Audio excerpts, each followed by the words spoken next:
La Samaritana. La confraria de la Samaritana es va fundar un 4 d'octubre de 1865, segons consta en el llibre d'actes de la confraria, un dels documents més significatius de la història de la Setmana Santa crevillentina. El grup escultòric de la Samaritana està format per les imatges de Jesús conversant amb la dona samaritana al costat del Pou de Jacob, dues imatges de vestir tallades per l'escultor valencià Francisco Pérez Figueroa, representant el passatge bíblic en el qual Jesús, assedejat del camí, demana aigua a la dona samaritana. Jesús es mostra assegut i en actitud declamatòria, vist túnica de color granat.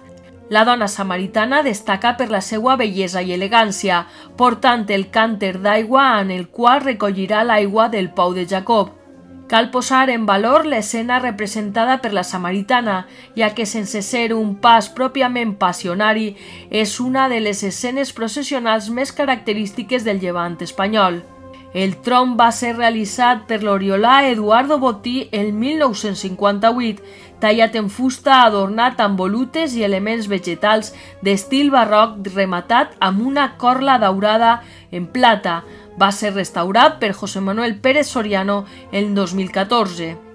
Una de les característiques de la confraria és l'acompanyament musical, sent tradició que des dels seus orígens la Samaritana fora acompanyada per les tradicionals passarelles, agrupacions formades per uns xicotés grups de músics que interpreten marxes processionals compostes per autors locals per acompanyar al pas.